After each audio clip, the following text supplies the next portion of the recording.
Welcome to Rising Together, Local Women Leading Differently, a podcast where we celebrate women, share resources, and tell the real stories of what it takes to lead and build differently. Here we believe visibility is power, collaboration is the antidote to competition, and vulnerability is the birthplace of trust. I'm Emma Malvani, a women's empowerment mentor, creating spaces for women to deepen their intuition, self-trust, and confidence in life and business. I'm honored to be your host and share these conversations with you. In this episode, I have the pleasure of sitting down with Molly Kranovich, the owner of Lumi Studio Shoppe in Mount Prospect, and I loved this conversation. We covered so much ground, from parenthood and mothering at different stages of life to owning a business, managing personnel, and getting really excited for the future of business. Molly just celebrated her 3rd anniversary of opening Lumi, and in those 3 years, it is incredible the community and the space that she has built.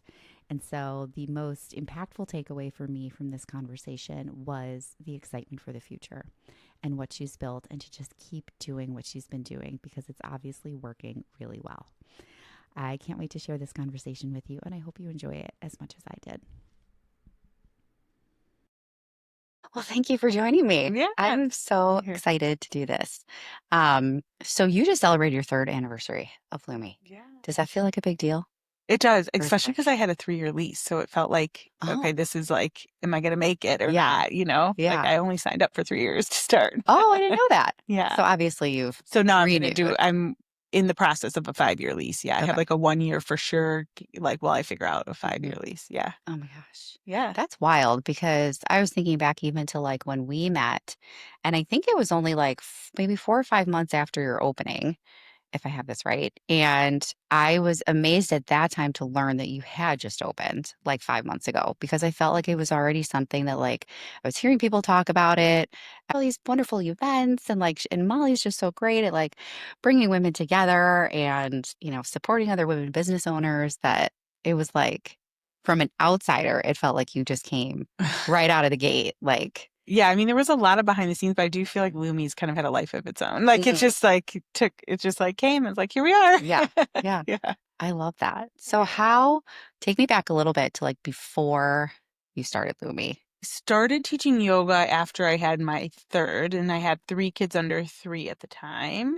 And I just thought I would just like teach here or there, like to more for myself than anything, to help with my postpartum anxiety and stuff. And then as I kind of went on through teaching yoga and having my 4th baby, then I started doing a lot of kids yoga, and I was teaching a lot of daycares and camps and running a camp and like running all over and teaching in my basement and in my backyard. Oh my God. Yeah. Really? And yeah, so I taught moms like 8:15 at night, and then I did all these kid stuff during the day around my own kid schedule. Yeah, I was Or like bring them around with me. 4 other kids. Yeah, yeah. Oh my God. And then it just got hard. Like in COVID, I did a lot on video, but then it got tricky because if you didn't know me, you weren't going to come to my house. It was hard to grow from there. Yeah.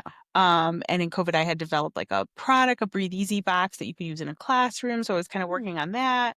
And then my neighbor who owned a Pilates and yoga studio said, like, somebody wants to put a studio downtown and I'm going to retire soon. So, like, do you have any interest? And it was like, I don't know. It was like a light bulb went off. I was like, yes, I don't want to be in my house anymore. My kids are up late. They're making messes. They're sick and I can't have anyone here.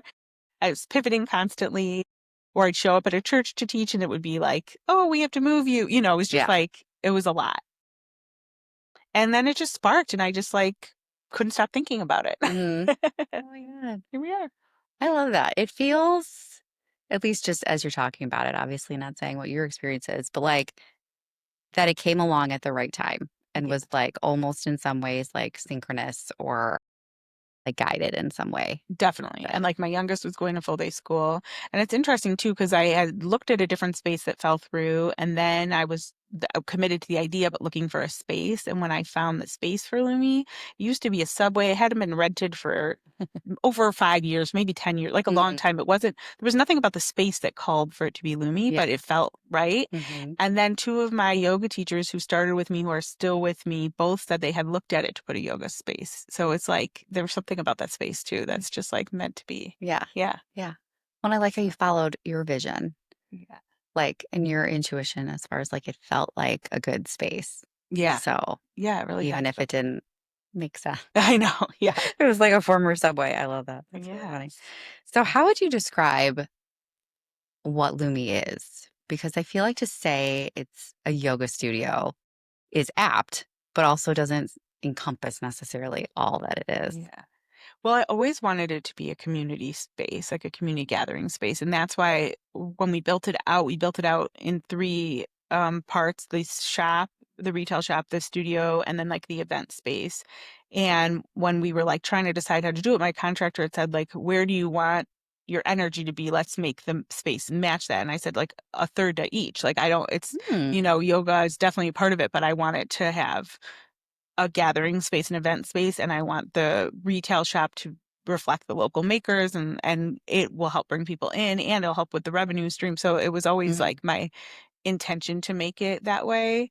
And I remember early on I had a yoga client who said, are you trying to be a shop or are you trying to be a yoga studio? And I'm like, I'm trying to be Mm. both. Yeah. I'm sorry I offended Yeah. you that I wasn't strictly a yoga studio, but that was never my intent. So if that's what you're looking for, then there's a different place for you, and not in a Mhm. bad way, but my intent was always to have it be all of those, Yeah. you know. Yeah. Which I Yeah. feel like you do so well, Oh, like balance so well, like that. Not just like the welcoming energy, which is there immediately, but that you do get that sense of both holding like equal parts of like the yoga is very present and the principles of yoga are very present. And then what the shop contributes to like the community, you have a really nice balance and dance with that. That, thanks. I mean, and sometimes I think I'll notice myself, my attention's needing to be more in one area or the other. So that's been Mhm. kind of like a fluid shift and trying to figure out how much of my energy to put where. Mm. Yeah. Well, So, especially still doing it with like, you still have 4 kids. Like it's still busy life oh my God, doing yeah. that.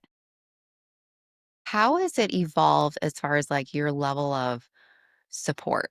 Like starting it on your own and starting it in the thick of motherhood. Yeah. And then how has that kind of evolved?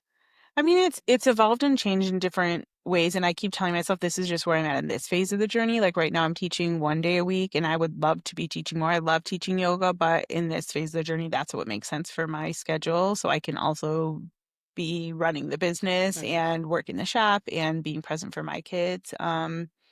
So I know that'll keep changing. There's been some phases where I've had to not teach at all for a little and be more present at Mm. home. But I think part of it is like I never view, even though I am the sole owner of it, I've never viewed it as like I have to be there for it to run or Mm. it to be solely mine. Like, from the get-go, if you were teaching there, you have a key, you come and go, you build your clientele. Like, Yeah. um, I always wanted it to be really a community space. So I think that helps a ton because if I go on vacation, I know that I have amazing other people who will step in and who Mm. do step in and who run it. So Yeah. yeah. Yeah. Sorry, I'm just like thinking like how unique that feels to, and I felt it too, I think, when I came in and you're like, oh, I'll just give you a key. And I was like, oh, we just met. And I remember you saying something like, no, I want everyone to, like, you get a key and you get a key and you get a key. Like everybody gets a key to like almost in a way, I want to say like ownership, but that's not like, that almost feels like more formal than what I mean. But it's almost like everyone has like a shared investment in like the mission of it being like a community space, if that makes Definitely. sense. Like Yeah. you've just embodied that so well. So like I've never felt that energy of like, oh, it's mine and it has to be strictly run this way. Yeah. Like, yeah. Yeah, that's just yeah, it's Okay. not maybe it's like it's just not my personality. And I do kind of operate on trusting my gut. And, there's been times when it hasn't worked out and that's part of learning to run a business, There's been some people that I really trusted and hoped would be amazing fit for doing different roles in the space and that they haven't. And then, but it's helped me grow too Mhm. to learn that. Yeah. And I would say, your brain can focus on those negative, but like 90% of the people that have come have been amazing fits. And so Hmm. I have so many people who are still with me from the beginning and, Yeah. so Yeah. So what are some of like your biggest lessons learned then? I mean, learning how to manage people definitely is like Hmm. and before that I'd only managed my babysitters and my kids and Mm. my household. Yeah. Um So that's been a learning lesson. Like, I think I always think about how can I be a better manager, show up better for my yoga teachers, my high school employees that might be this is their first job. Like, I think I can be doing a lot of things at once, and I want to make sure that I'm teaching them and training them and showing up for them. But at the same time, not if I attend a teacher's class, I'm never attending it from a way of like being the owner and telling you what to do. I want to learn Hmm. from them as well. So kind of Yeah. navigating that's a challenge. And yeah, wearing the mom hat and showing up is a challenge, but I just do try to use the yoga principles of giving myself grace, knowing Hmm. that I can't be all the places all the time. And then navigating the business stuff, like right now as I'm negotiating my 5-year lease, I just don't know a lot of these things. And so I'm trying to learn, and I don't, have a ton of, I'm not working with a franchise or a corporation that can give me money for the lawyer's time, Hmm. like stuff like that. So knowing where to invest money, where to put cash in, and trusting that I'm going to be profitable, that kind of stuff is where it's challenging, but I love a good challenge. It's Hmm. also really exciting. And I feel like I'm learning all the time. Hmm. Yeah. Well, and I feel like probably more so as women, but that's the experience I can speak to, is that we start these businesses not necessarily to run a business. You start because you have a passion and something you want to share. And then it's like, then you learn the business stuff along the way, which I almost think is more valuable and more practical to learn it as we go. Yeah. In real time. How Yeah. stressful that can be. When, Yeah, and I'm like, I was a kid and a person who was like afraid to call people on the phone. Like mm, I'm outgoing, but I can be like shy in those situations. And I feel like it's had me grow so much as a person to own this because I'm just like, there's no dumb questions. If you don't know, just mhm, ask. Like when I started open, I had so many questions and I would just like call the Village of Mount Prospect like every day. And they were probably so annoyed, but I'm like, I don't know what I don't know. Like, and there's not like a handbook on like, you're opening a business in Mount Prospect. Here's what you do. mhm. So I just be like, how do I turn my water on? What do I even need to turn on? Like, Yeah. what's my responsibility? What's my landlord's? What's yours? Like, Mhm. I don't know. Yeah. Well, and, like every business is so different that I feel like even if you were like, sourcing from other yoga studio owners or like trying to, reach out to other retailers, like you're going to encounter your own unique challenges. And then just like the things that you are bringing that are different. Definitely. Yeah. It's yeah. Where's that Yeah. playbook I that know. for your What unique, parenting or right? business owning. There's none. Yeah. Seriously. So, have there been times when someone has walked in and just like instantly felt like they belonged and like communicated that to you? So I'm many. serious. It's wild. Yeah, there's been so many. I mean, like Natalie's my retail manager. She does all the shop stuff. Like I knew her before and she was helping move my business, but like she's a prime example of like when she reached out to me initially, like years before Lumi opened, she's like, "Will you look at my resume for me? I think I'm, looking for something." I'm like, "Wait, no, I'm gonna hire you." Like, Mm. um, Okay. and she's just been like such an amazing fit and been with me and so many yoga teachers. I mean, even like you said, like we met and it was like, "Yeah, here's a key. Mm-hmm. Come work with. Like, let's do something out of here." Hmm. Yeah. Yeah. I was going to say, because I just shared this story the other night at the circle, because there was a woman there who she was kind of like new to Lumi, but so this was like her second class, but she just felt like she'd been like circling it. And then like as she came in, she was like, she felt this like pull that she was like, I think I belong here in some way. And she was like, it was so cute because she was a little, I don't know, she was just super cute about it. And then I was sharing the story of when I first came in that I met with you and Natalie and we had talked about a workshop and stuff. And then I remember leaving and texting Debbie, who had introduced us. And I was like, I think I found the place I belong.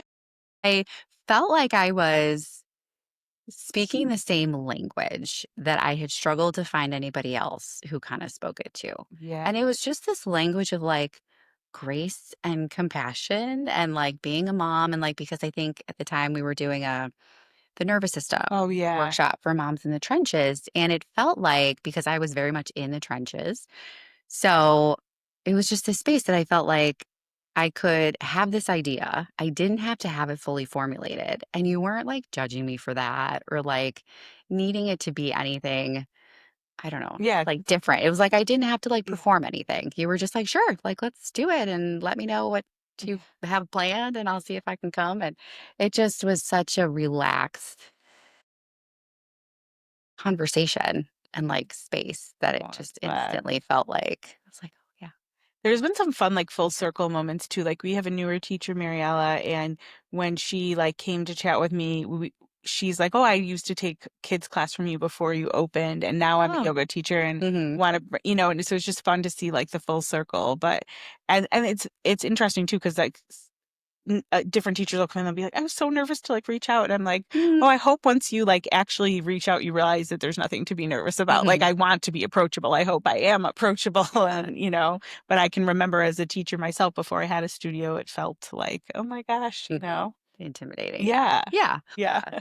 Well, and that like circular, I feel like there's so many women that end up kind of like converging at Lumi that have these other threads. Mm. Because I was even thinking like how I met Sue, like I took a class with her. It was a prenatal yoga class, but I was like 2 months postpartum and still feeling like super wonky in my body. And I signed up, it was at a studio in Des Plaines Oh, yeah. right before COVID. And I took the class and I was like, really like this woman. I was like, but it was like, I felt this almost like ping of like, I feel like I need to like reach out to her or like there's some like connection here or something. And I never did because that felt like weird to do. And then we like in a roundabout way through different people that came through Lumi, like ended up Reconnect. meeting. And then it was like that instant thing of she's like, I'm pretty sure we already like really know each other. And I was like, Yeah. isn't that like the Refresh. best? Yeah. Like when you're just like instantly I know. I find love your that. people and And that's like that's that part of magic. why I opened it too. I felt like I was hitting a phase where it's like my kids are all going to go to school full time. And like I could teach a couple yoga classes here and there, but like what am I going to do to fill my time that really like fills me up? And it's like I felt like especially after COVID, it was like I was really missing like a place to go and just like fill the community of Mm, uplifting, supportive, like where my energy, like, so that's what I love about it. And what my goal always was like, come sit and have a cup of tea or learn something from each other. Like we all mhm, have so many different things to learn. And if it can all be through the lens of like feeling lighter or lifting, it's like, just like, that's what I want to spend my days doing. Right. mhm, Like, I don't want to go and like chat about my kids and their friends. And like, I don't know, mhm, there's just like, I was feeling in this like sort of negative, judgy mom, clicky mom energy. mhm. And I was like, there's so much more than this. I don't want to do this. Yeah. Yeah. Yeah. Yeah, and so it's been so fun to watch women form friendships there too. Mhm, Like there's a client now who's new or to the community. She's maybe in her 60s or something, and I was just so happy the other day when I saw her and two other women exchanging numbers and they were going to meet for mm, coffee. And I was just like, this is amazing. She's like, I just moved here. I'm trying to make friends, and then here they are. They're like all yeah, making friends, and I'm yeah, like, so that's been really fun to watch. yeah, yeah. Yeah. Well, I love you embody so well that like the women supporting women piece, that like the competition, the judgment, like in all contexts is so unhelpful. And I could go down a road with that. Um, but that's something that you do so well. Showing up for other women, supporting other women. Like there's never an air of like competition or you're so collaborative and just so based Thanks. in partnership that I'm like, well, it felt revolutionary to me at first because like when I was coming up, like I did feel a lot of competition and I had been in a lot of different spaces where like that was the energy. And I was like, this is not only did it not feel good, but I was like, this is not how it's supposed to be. Like I feel like this is a piece and this is a piece of an old story, but I just knew that there are worse spaces where we could be in community and help each other and support each other. And that when we do that, I mean, the rising tide lifts all boats kind of Totally. mantra for Yeah. me. But And I think we're seeing that. Like, I really do think we're going to see a lot more of that. mhm, it does feel like it's becoming a much bigger conversation and like a pendulum swinging the other way of like, Yeah.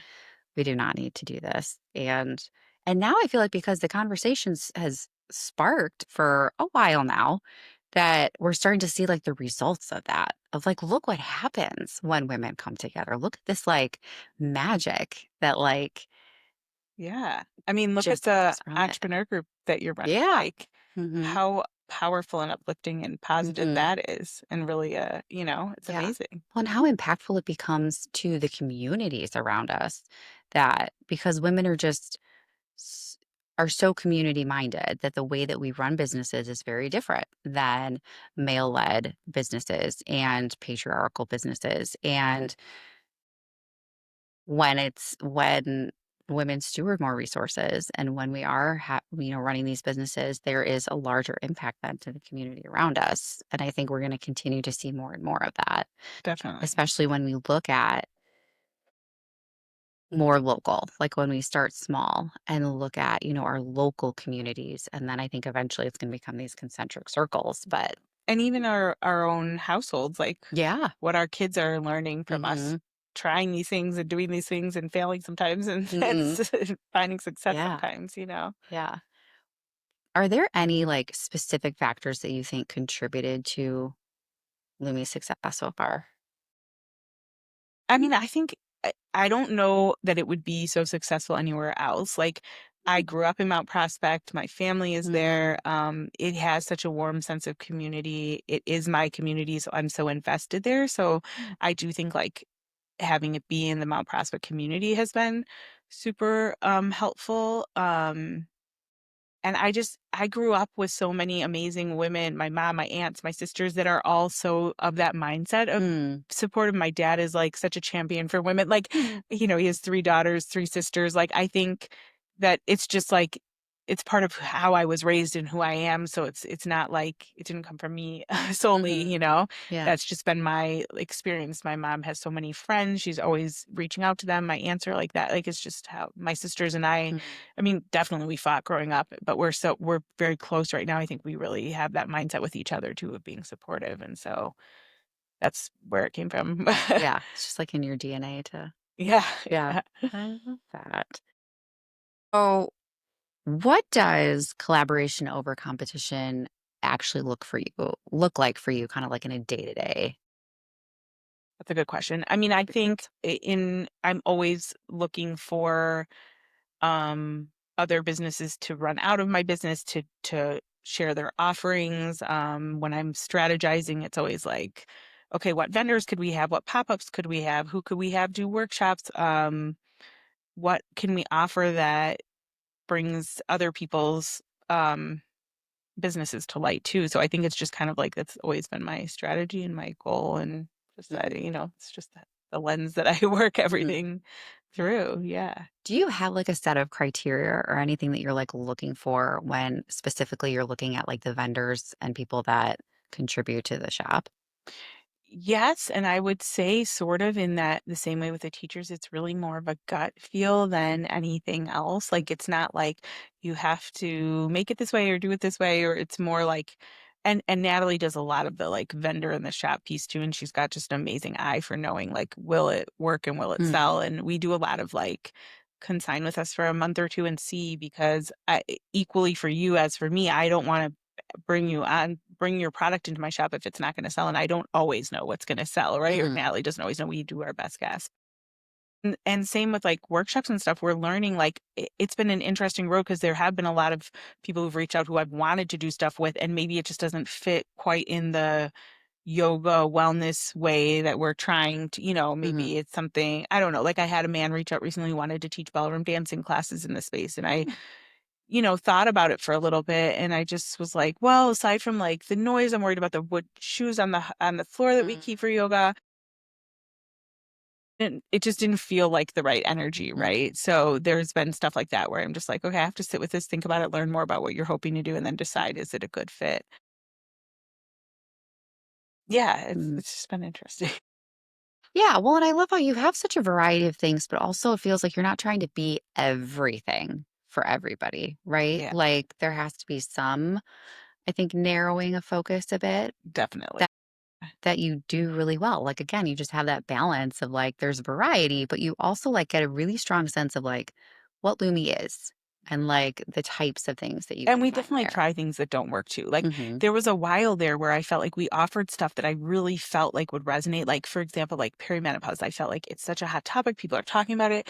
And I tried different workshops around it and like nobody would sign up. And I'm Mm, like, is it the day? Is it the time? And then we have like a weights class that really focuses on like weights training for perimenopause. And it is like full every week, every time that teacher's on a schedule. Mhm. And we don't even maybe market it for that, but it just seems to be what the conversation is around. So I'm like learning too, okay, maybe it's a space too where people want to pay to like to take something with them. They don't want to necessarily like be talked at. I don't know. It's hard. Like Yeah. I think, and as a busy mom too, it's will feel guilt, a lot of guilt about taking time for themselves. So I think I hear people say too, like, oh, I took the weights class and it checked off like lots of the boxes I needed to check off to. Mm. Like I got my workout in and I got my meditation in and and so it's just like interesting. Yeah. I'm like, okay, we're so busy that's what, Mhm. I'm kind of learning. People want to check Yeah. a few of those things, That's interesting. Yeah.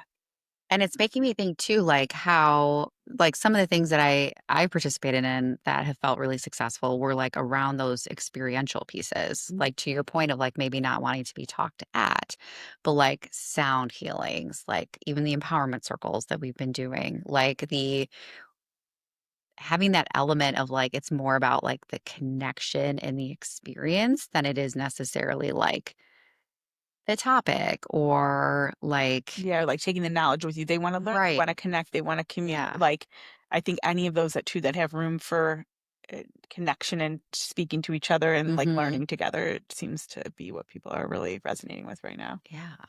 Yeah. So interesting. So obviously running a space that does all these different things and trying so many different things and experimenting, how do you find time to then take the time for yourself? Like, It's a good question. I I have so many things I love to do. mm, I tell this to my friends all the time. I'm like, yeah, I wish there were more hours a day because I have like so many things I love to do. I love yeah. to do jigsaw puzzles. I love to play pickleball. I love to read. I love to do yoga. I love to run a business. I love to be Uh, with my kids. I love to travel. Like, I love to try new restaurants. Like, mhm, but so I think for me, it's like trying to figure out what I'm going to need to fill my cup at that point. Like, I think a couple years ago, I realized like, it doesn't make me feel good to get my nails done in a way that's like fills my cup. I like the thought of having like my nails look pretty, but like, okay, that's a thing I could take that takes an hour and a half. Like, I don't care that much about it. Right. mhm, So I think sometimes I would think like, oh, what's self care look like? Oh, you go get a mani pedi. That's self care. But like, then I realize that's not self care for me. It doesn't. mhm, So it's like cutting out the things that actually don't fill me up that I used to do to think they filled me up mm, and replacing them with the things that do. Right. So like, I don't know. I just think there's been a lot of like relearning, like, I used to, I don't know, go out and drink a ton and stuff. And then I realized like, alcohol doesn't really make me feel that great. Do I still drink occasionally? But like, maybe I'm going to replace that night out drinking with joining a pickleball league and doing that. Like, just kind of like making swaps so that when I am taking the intentional time for myself, it is really what I need at that time, yeah, you know? yeah. And so what was that like to like that process of identifying what actually fills your cup?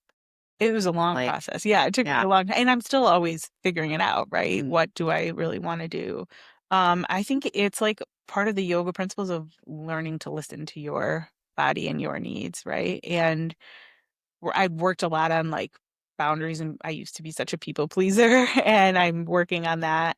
And I think running a business has helped me a ton with that, be more confident in knowing what I want and advocating for what I want. And having 4 kids has done that too. I don't know. When I had 2 kids, when I had 3 kids, I so felt this like everybody does this and they do it so effortlessly, and I cannot. Why can I mm, not? And then I had a fourth, and I'm like, not that many people have 4 kids, and like nobody expects someone with 4 kids to have their shit together. And so I was just like, I don't have mm, my shit together. It's fine. I have 4 kids. What do you expect? yeah. So I think it's like a lot of like retraining myself to be like, you don't have to have it all together. It's okay. Mhm. Yeah. Yeah. Yeah, I feel similarly that I felt like once I had my fourth, it was like a new level of permission that it was like, oh, I get to be like really unapologetic now, Yeah. as far as like I get to show up in whatever way I want.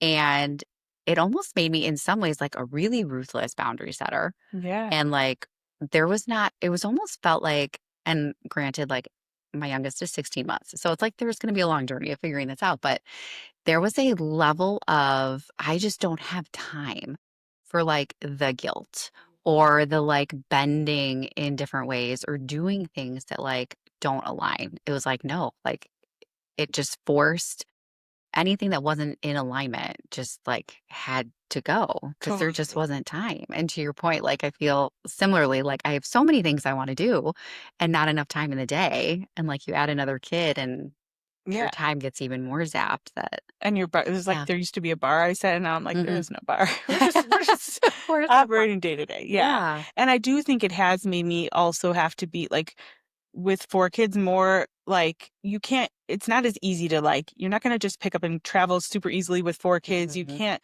I don't know, even going to restaurants, like a lot of things they take a little bit more intentional planning and setting like Hmm. and I think that's been really good to be like, it's okay to have it just be the 6 of us a little bit and Yeah. set some boundaries around our time and, Mhm. you know, and Yeah. be more intentional about that Yeah. stuff. Yeah. It's even just a whole different logistical challenge. Yeah. Like Totally. to take Yeah, more. like, not the world isn't necessarily meant for 4 kid families to be doing all these Yeah. things, yeah. Yeah. It's been fun Oh, to adapt and see how yeah. it goes. Yeah. Well, I've appreciated it too because I felt like you along the way have given me so much permission, just like watching you navigate life with like 4 kids and not expect perfection. I feel like you're perfectly showing the humanity of having 4 kids and a business and like just how clarifying that can be for your priorities. I think it's Yeah, important. and I mean, that's the amazing thing is, like, all these women before us who did it, it's, like, so fun to learn from them and, Mhm. like, all the like, there's so many people who are just, like, a phase ahead of me that I'm like, "Okay, what's it like when they get to high school? I'm about Yeah. to enter that phase, like, what do you see? How's it working?" Like, thank God we have a community that's like that, open and supportive Yeah. and, Yeah. so we can learn from each other. Mhm. Which I think is such a beautiful part of more of this like community dynamic coming forward is like the intergenerational like relationships and stuff and like how like as a young mom I felt like I was just surrounded by people in my same stage and I would love when once a year we do like a moms and daughters trip that we've been doing for like 25 years now where it's like a couple moms that are like my mom's age and then their daughters and I would like crave, I still do. I crave that weekend because I get this different perspectives. Like I get to hear from like my mom and then these other women and then the women that are my age too, but then the stories that they share of the women in between. And it just like adds this depth to my own experience, but also like a perspective and awareness of like what a phase this is. And then kind of like things to either look forward to or just like wisdom that you know is coming at some point. Like, I don't know, there's just Totally. Yeah, and I think we have to keep challenging ourselves to surround ourselves with people in different phases, hmm. right? Last night I had dinner with some old coworkers and there is a mix of ages and grandmas and new moms and a foster mom. And like it's one of my favorite things to do because it's just like, oh, I love to hear all these different perspectives and Hmm. phases of the journey and Yeah. Especially I feel like when you're going through like a intense season, like it's so, it feels like such a nice like break to like hear somebody else's yeah. perspective too. Get And not intense with 4 kids I or don't know. I'm it's waiting. I'm we were waiting. talking about this. It's You a said, season, yeah. it's just a journey. I Yeah. don't know, That's like, just the because stage I of the keep journey. saying it's a season and Yes. same, and I'm like, I is this a season or is this just what it's like? Yes. I don't know. I mean, we'll see. Because I also feel like I'm so new essentially to like Yeah, this stage of the journey that I'm like, with Ella 16 months, like, who knows? But I hold on to this and I don't know if it's going to end up being true again. But when Michael, my third, went to preschool, even just having like those 2 hours a day for the 4 months before Ella was born, it felt like massive freedom where yeah, I was like, oh, it was just like time for my nervous system to settle that then it changed the way I navigated the rest of the day. yeah, And so I kind of hold on to that a little bit. Like I'm savoring every second with Ella, but also thinking like when she goes to preschool, like that's probably going to feel like a big void a little bit. But also I think because of where I'm at and the things that I want to do, it's going to feel like freedom a big and like an opening. ability Yeah. to do more of maybe some of the release comes. Yeah, and then we'll have to revisit for ourselves, like, what do we wanna do with our Yeah. time, Yeah. Like, Oh, will I still have all these exciting. interests when I actually have the time to do Yeah. them? Yeah. Well, and that's an exciting piece that I feel like I'm getting lit up by watching women seems to be like, kind of that 50s-ish, like cracking open, like reinventing themselves. That it's like now they have, either kids have flown the nest or they're at a different stage. And what I'm loving is like how unapologetic I'm seeing so many of them be just like, no, this is my time. And they're just going all in on what feels good for them. And I'm like, oh, Yeah. that's exciting. I can't wait till I'm 50. I Like, know. Can do all the things. it makes Yeah. me excited for Yeah. the What future who you'll be and what. instead of like, I don't know, being fearful about time passing or something. Yeah. I Such a feel you. tangent. Sorry. No, I feel you. I love it. Well, kind of in that vein, is there anything you have kind of had to unlearn as far as like what a successful business looks like or just what success means to you in general? Yeah. I mean, I think I'm always like, I think if you asked, me before I had Lumi or stuff, what's a successful business? I think, people look at successful businesses as profitable businesses. And Mm, I think I've had to really do a lot of work with, is that what I'm here for? And is that what makes it successful for me? Yes. Do I want Lumi to be profitable so that it can be there and stay in the community? 100%. But my success is in the community building, in the having a space for people to show up. And that's like a hard thing to navigate. Like, mhm, if there's a month I'm coming up on and I'm like, am I going to have enough money for rent? Like, then I get in my mindset of like, profitability is success. And then I have to say, you'll have enough. And if you're not, like, what can you tweak to do it and work on that? But also, like, we're still successful. We're showing up for people. People are showing up for us. And mhm. but it is hard to make and to make those decisions. Like my people pleasing self wants to be like, sure, take a free class. Sure. Well, Mhm. for a while, we had a free week. Come take a free Yeah. week, and it Mhm. took a couple business coaches to be like, you can't offer all this free yoga that when you're not, like Yeah. you need to have people pay for what you're offering. So it's stuff like that that's been like a unlearning of, and just like learning to trust when to trust my intuition and when to reach out to other people for input and how to take that input. I think it is a perk to owning it by myself in that I can really sit with decisions like that and make them. And I think I would struggle if there was like a lot of having to discuss everything in detail because I do run so like gut led and heart led Mhm. that it would be tricky, I think, for me to have to do that with a team of people. I Yeah. think it's a little easier to just be like, I'm going to and to worry about how it affects them. And if I'm, not as profitable yet as I hope to be. It's only really impacting me and my Mm. family Yeah. that, Yeah. Yeah. not taking that on for someone else. Yeah. Yeah. I resonate a lot with that because I think that that intuitively led, gut led, soul led piece is like what makes entrepreneurs so successful and like across the board that it's not like they're like you struggle to get along with people or that like you couldn't, have like shared responsibility, but it's just you are more impactful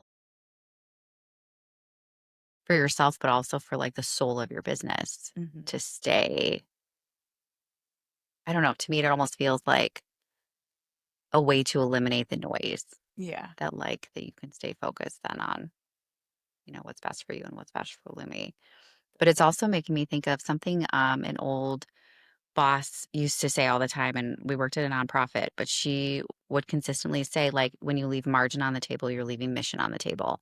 And so it's not necessarily like profit for the sake of profit. It's profit to further the impact and the mission of, at the time it was an organization, but as a business too, that like, yeah, if you're not making money and thinking about the viability of the business and the solvency, like then, will there be a Lumi? Like then, what happens to the community if, Yeah. And I you think know, that's where I'm kind of at now is learning and relearning and adjusting pricing to realize I have to adjust it to accommodate staying here for the long Mhm. term, not to accommodate every person who wants to take Yeah. yoga. Like, yeah, yes, do I want it to be accessible? But I really, when I was going to open, I spent a long time thinking about if I was going to be a nonprofit or a for-profit business. I have a master's in nonprofit Mhm. management, Yeah. actually, and I did a lot of work in nonprofits, and it didn't come easy to make the decision to become a for-profit business. But I do have to remind myself that because I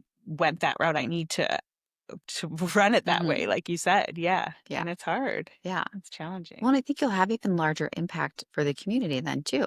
Because like I mean, you do a lot of different like fundraiser type things and partnering with different organizations in the community that more resources for you allows you to do that and to Definitely. have a Provide larger jobs impact. Yeah. for, For how many people are having jobs at Lumi and stuff like that. That's Mhm. stuff that I never just like never dreamed I would be Yeah. offering to the community. Mm. Yeah. Yeah. If you could sit with your younger self, what is something that you would share? I feel like if I went back to my younger self, I would never believe that I opened a Mhm. business. It was not like a lifelong dream. I not like I, but I'm not surprised in that I'm working with people. Like that's Mm. like Lindsay who used to own Twisted Tree, when I met with her before I opened, she said something like, I realized afterwards I was in the business of yoga, but really I was in the business of people, and it could be transferable to whatever. And I'm like, I love that. And I really think that's like I do love yoga and I love the benefits of it. And um but yeah, I think if you had asked my younger self, I would have envisioned myself working somehow with people or with kids. Like that's always been Mhm. what lights me up and what I love. So I think I would be surprised. I hadn't even taken a yoga class till I was pregnant with my first. So Mm. like I wasn't a super flexible kid. I Mhm. could never touch my toes. So I think I would be like, Really? I'm gonna open a yoga studio? Me? I don't even know what yoga is. Yeah. So 3 years into Lumi, what's next? It's funny, I've been asked that a couple times recently, and I think next is just like growing within the space we're in. Like, I don't have any plans to open a second location or to franchise or to really, I would like to do some work in the space to kind of elevate it a little bit, make the space a little bit better, some of it like lighting and painting or mural, like that kind of things. But aside from that, like I really want to keep doing what we're doing well and Mhm. grow within the space we're in. And I would say if any growth, I would say being in the community more, doing more things in the community and offering um like I loved when we did outdoor yoga last year. I love Mm. doing like bigger events like that, but I don't really have any dreams outside of like just continuing on and Mhm. being profitable Mhm. and continuing to love it. Like Yeah. that was one of my big fears when I opened and why I signed a 3-year lease. My husband's like, Okay, we're talking about all the risk things, but one risk we haven't talked about is what if you hate it? Like, what if you open this and then you say, this is not for me? Like, we want to have an out. And now I at least can confidently say, that's not the case. Mm. Well, in 5 years, we'll see when I have a Yeah. kid going off to college what my life will look like. But Mhm. for right now, I'm just so excited to see it grow right where it is. Yeah. Yeah. I feel like it's become such a pillar of the community, and I Thanks. hope that continues. Can I do too. you tell us about some of the things that are coming up and happening? Are there some events? Yeah, I mean, so Like we now, which is so exciting, we have the monthly empowerment circles with Mhm. you, and we have monthly Reiki with Debbie and monthly samples with Nicole. So that's been Mhm. really fun to have kind of like those cyclical events, Mhm. which is amazing. We'll do another, we just did a vendor market for our 3-year anniversary. We'll do another one again this summer in August, where we turn the whole parking lot into a market. So like we're starting the planning for that, which will be fun. Yeah. That's perfect because I feel like there's always something fun Yeah. happening that Who you knows could what just will check pop out up? Yeah. Instagram and see Yeah. what's like popping up. And Yeah. Who knows what'll come up next week? oh my gosh. Well, thank you so much. This was Yeah. so So fun. glad to be here. Thank you for tuning into this episode of Rising Together, Local Women Leading Differently. If you enjoyed this episode, I invite you to sign up for my Love Notes newsletter, which is your weekly surge of empowerment and inspiration with a heavy dose of realness from my own journey of rising. You can sign up at emmamulvaney.com/newsletter. Until next time, remember, we all rise higher when we're rising together.